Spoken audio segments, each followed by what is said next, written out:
धीरे धीरे पढ़े। जिस प्रवाह में अपन पढ़ते हैं उसी प्रवाह में पढ़े, हाव भाव के साथ पढ़े और समझ के साथ पढ़े, तो ये माना जाएगा कि उसके अंदर धारा प्रवाह की दक्षता हासिल हो चुकी है। आप अपने कक्षा कक्ष में जब धारा प्रवाह चलाएंगे तो आपको 4 चरणों से गुजरना पड़ेगा। कितनी चरणों से भैया?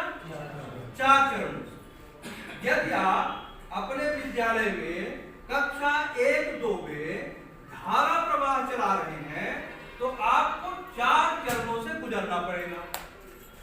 इसमें पहला चरण है मुखर वाचन, या क्या लिखा है उसमें?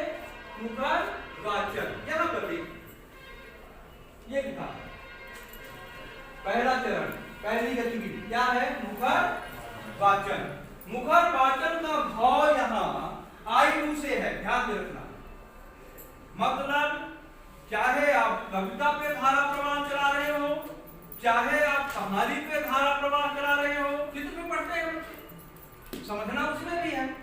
तो यदि आप धारा प्रवाह अपने विद्यालय में चला रहे हैं तो आपको पहले क्या करना है? मुखर वाचन जो शिक्षक स्वयं करेंगे। यदि आप कविता पढ़ा रहे हैं तो उस कविता को शुद्धता के साथ, प्रभावी गति के साथ, हाव भाव के साथ, समझ के साथ आपको स्वयं करना है।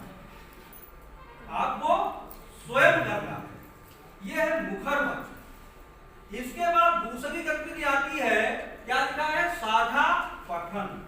तो साझा पठन का आशय यहाँ शिक्षक और छात्र के से उसी कविता को जिसमें आपने मुखर वाचन किया है, उसी कविता को शिक्षक और छात्र एक साथ पढ़ेंगे।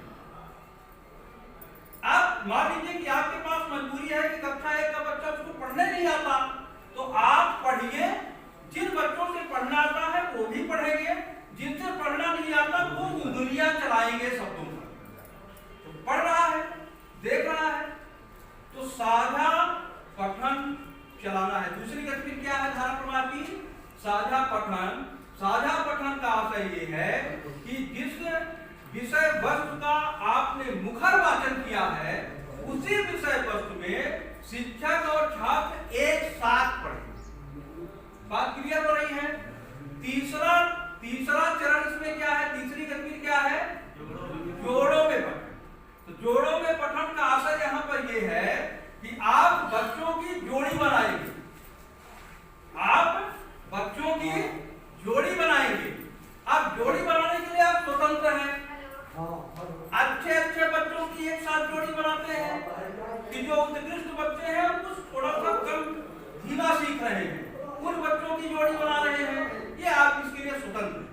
आप बच्चों की जोड़ी बनाएंगे और जिस विषय वस्तु में आपने मुखर वाचन किया, साझा पठन किया, उसी विषय वस्तु को बच्चों को जोड़ी बनाकर छोड़ देंगे कि अब आप इसको जोड़ी में पढ़ो। तो उसी विषय वस्तु को बच्चे दो बच्चे एक साथ बैठकर पढ़ना प्रारंभ करेंगे।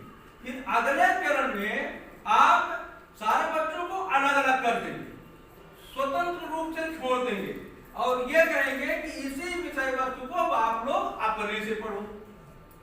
तो जब ये हम चारों चरणों को चलाते हैं तो बच्चों में धीरे धीरे धारा प्रवाह आना प्रारंभ हो जाता है।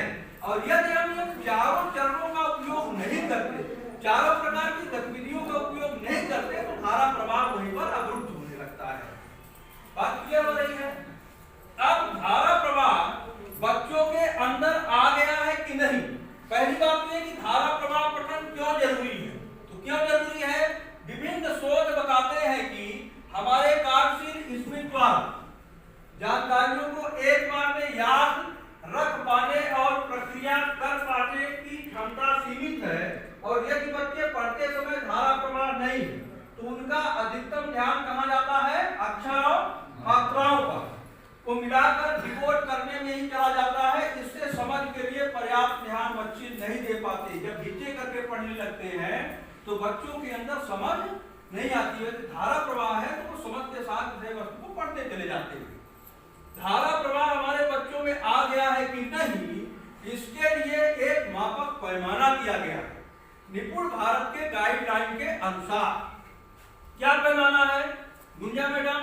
कक्षा 1 के बच्चे में भाषा में अर्थात हिंदी में धारा प्रवाह आ गया है, इसका आकलन हम कैसे करें?